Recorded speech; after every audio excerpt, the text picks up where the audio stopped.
to get to and are continuing our breakdown of next year's U of A women's basketball roster and what to expect.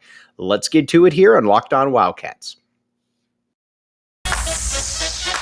You are Locked On Wildcats, your daily podcast on the Arizona Wildcats, part of the Locked On Podcast Network, your team every day.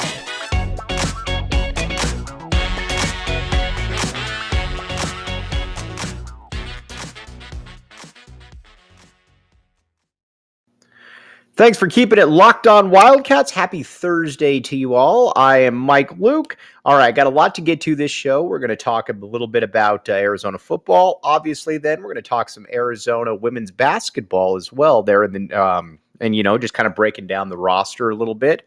But first, again, we're down at U of A football practice and just kind of wanted to break that down a little bit. A guy to keep an eye on, and we've just been talking about this just loosely, is, and again, the quarterbacks are getting better. There still isn't a great connection with the wide receivers, so that's something that I certainly think that the Arizona coaches are going to look to improve upon. But there is still a lot to like, though, what we're watching out there. And stop me if you've heard this before, but we're going right back to the wide receiver room again. And they're going to make this job really easy, or not really easy, but they're definitely going to make this job easier for the Arizona quarterback than maybe they had last year at this point. Now, we've talked a lot about Tatora McMillan. We've talked a lot about Jacob Cowing. Heck, we've talked a lot about Jamari Joyner. Wanted to single out a couple guys that, three guys that Arizona fans should know about, that they should be certainly versed in. And two of them are returners. The other guy is somebody new, but we've talked about him as well. But first, Dorian Singer. By the end of last year, as we've talked about, Dorian Singer was the best wide receiver on the team. He, again, not super explosive, but just has a capacity to get open. And that's something that you're generally just born with, whether you can get open. And he's got that ability. He also has very good hands in the end zone. He's got the ability to be able to, separate from receivers and, separate from DBs. And when that happens, he catches the ball. Now, there's a lot of guys that do catch the ball, and they don't really know what, or they get open, but they're not really open for the receiver for the quarterback, whatever the case may be. Singer gets open and he catches the ball. Now, is he going to be a possession receiver? Is he going to be a guy that can be more of a frontline starter? I don't think that anybody knows that quite yet. But right now, I think it's fair to say that he certainly will be in that in that wide receiver rotation right there. And just with the way he finished last year, how, that he's a young guy again. He's from Chandler. And as we've talked about, Chandler High School is one of those high schools that Arizona coaches are going to want to get in and on. And they're going to want to be in on for as long as Jed Fish is here. Chandler and Chandler Hamilton the same way. So he's certainly a guy that you're going to have to watch a little bit. Anthony Simpson. Now, took an interesting route to get to the U of A, but he's stuck out in practice, and for a variety of reasons. First, when he's the quarterbacks, he's had the ability to be able to kind of get past the DB, and that's obviously something that's a very nice quality to have. But he's also catching the ball. How many times have we seen it where a guy gets open and again he just can't catch the ball? He's bringing down all of those passes. He's a bigger dude as well, so you got to look at that, and you got to think to yourself that there's some real possibilities for some real upside right there. It'll be fascinating to see if he can continue to that strong play in camp, because there's certainly guys that are ahead of him and guys that have a little bit more of a name recognition to them. But Simpson so far has been very, very impressive. And another guy that we got to talk a little bit about here is Kevin Green. Now, this also goes to show you, too, the talent at Arizona and how much different it is than it was at even this point last year. Because Kevin Green is a USC decommit. Again, Arizona generally doesn't get a lot of kids that are offered from USC. Arizona's got 2 USC decommits in this one class in Kevin Green and Kean Burnett. So Green is not a player that physically stands out. You don't like when you go to a practice, you notice Tutora McMillan just because of his height. You notice AJ Jones because of his height, or you notice Jacob Cowing because of how quick and how he's able to maneuver in and out of traffic. But Kevin Green is just that guy that gets open. And he's very quick. He's maybe got a little bit of that Dennis Northcutt thing going on where he's just a little too quick off the jump right there. And it's difficult for guys to be able to stay in front of him. But whether this was in spring ball or whether it's in fall camp, the one thing, the common denominator has been that Kevin Green's going to get open. And again, I don't know exactly how this is going to play out this year, but I do feel very comfortable in saying that Kevin Green at some point during his U of A career is going to be 1,000-yard receiver. He's just got that ability to him. And you can certainly see why a school like USC would have offered him, because he's, like I said, he just gets open. And it's not like a Dorian Singer where, you have to run precise routes or use your physicality.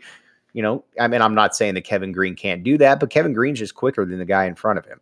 And I think that's going to be something that's going to continue to play out, especially as he gets further along in his physical maturation.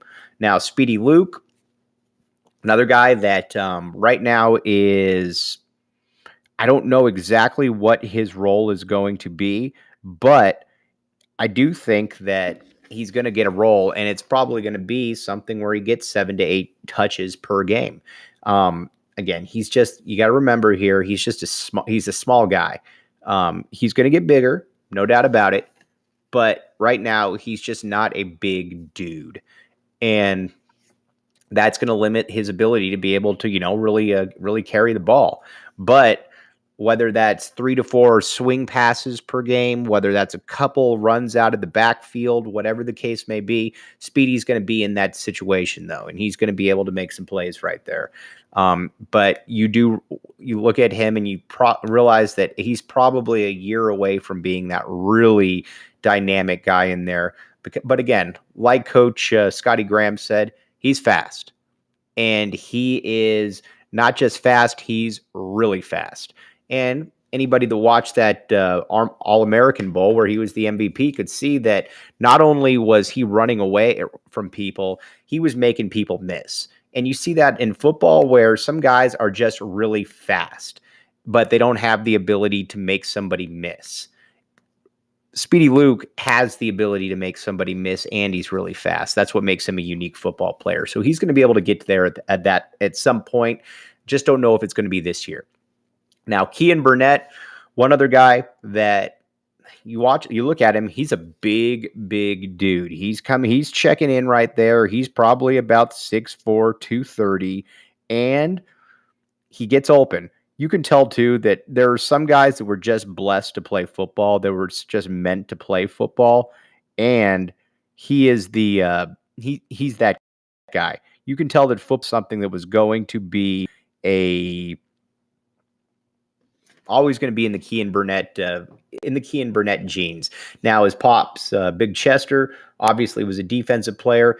Kean probably isn't as wide as Chester was, and not saying Chester was fat, Chester was just a big dude, but Kean's also taller than Chester. As far as on the field, I think that he's going to play, and he's going to play immediately. Between him and Tyler Linens, those are going to be your 2 tight ends. And when you've got a player like Burnett, you play him. And I think, and again, could be totally off here, but I do look at Fish, and I do think that he's going to look at players and he's going to say to himself that, why don't we play the young guys early? Because if you play the young guys early, take the lumps. Again, nobody's expecting you to go to a bowl game. But everything goes towards that year 3. And if you can get to that year 3 and you're playing this, and you can get 7 or 8 wins, then it becomes a different situation for you entirely. So those are the guys, though, from that pass receiving position to certainly keep an eye on. Now, one other little bit of information, and we're going to talk about this a little bit more tomorrow, is, and my good buddy Justin Spears, and by the way, if you're not listening, you should be, ESPN Tucson 3 to 6, 1490. Also does great work for the Arizona Daily Star. We were talking about wins and losses, and we're both kind of in the same, ballpark. I think we both think that he's going to get about 5 wins this year. And if you were to get 5 wins this year, all of a sudden you go into next season with I don't want to say expectations, but you're going to go into next season with a lot of buzz around you. And that would be the first time that Arizona football would have a lot of buzz around them in quite a while. You might even have to go back to probably to the Khalil Tate time. But unlike that, where it was kind of a 5-game storm, this would be because you have a lot of talent across the roster, and it's going to continue to build right there. But that 5 wins would be the ultimate springboard into next season. It also would make recruiting even easier. Now, again, Jedd Fisch doesn't need anybody's advice on how to recruit. He's certainly shown himself to be a very, very good recruiter. But right now, he's recruiting and he's selling a vision. He's selling hope. And again, everybody that comes into a bad situation has to sell vision, has to sell hope. But the next time that you can be able to sell a different entity, you can start selling results. And he can say, listen, I took over a team that won 12 games, that hadn't won a game had a 12-game losing streak. After that, we got 1 win the first year. Then this second year, we got 4 or 5. That's obviously progress right there, because you're not just telling somebody something at that point. They're able to see what you were able to put out there on the field. And then year 3, you get into that 7, that 8 win routine, and then it gets a little bit more interesting for you. So again, Jedd Fisch doing things the right way, building things from the ground up. So we'll continue to talk about that. But if you look at this team and you look at Jonas Sabanea, who I'm going to go on record and say that I think he's going to be the best player in this class. And that's not demeaning anybody else.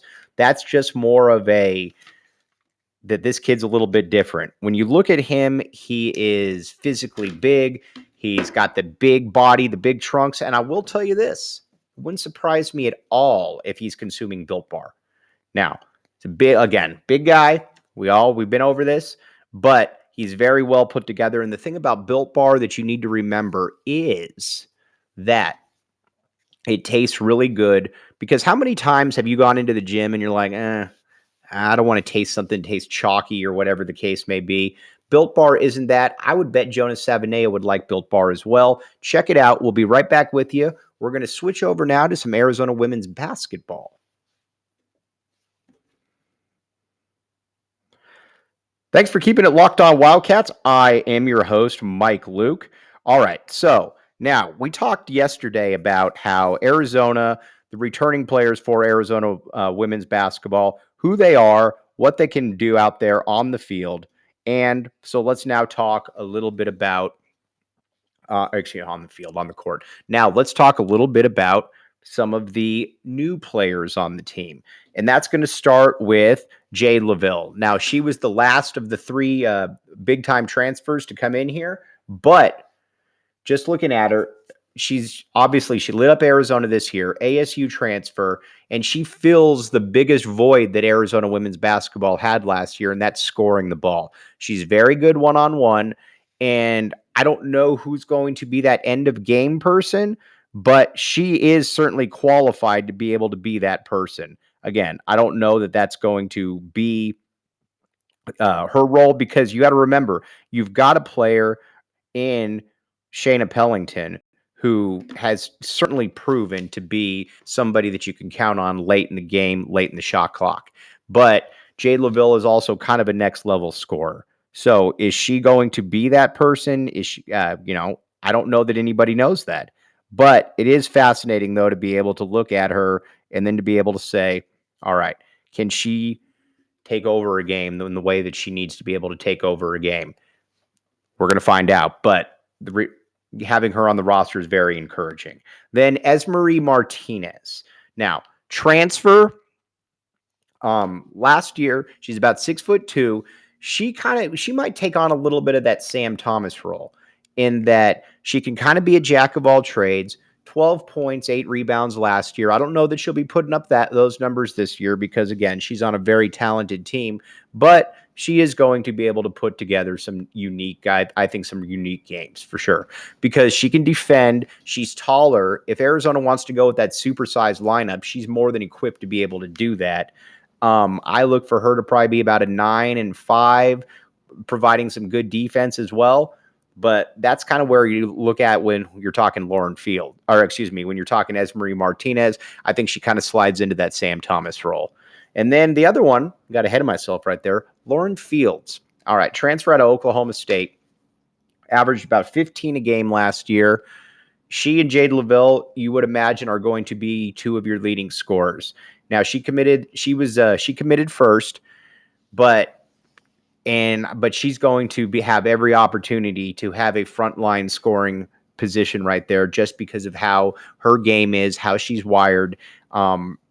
You'd like her to be a little bit more efficient than she was last year at Oklahoma State, but she's also going to have the green light to be able to try to make plays off the bounce because, again, that's why she's being brought in here right now, to be able to make plays off the bounce, to be able to get in there, to be able to cause problems, and we'll see exactly how that plays out, but it wouldn't surprise me in the least if she is able to be a 11 or 10 point per game, player, something like that. But that's certainly what you're going for right now.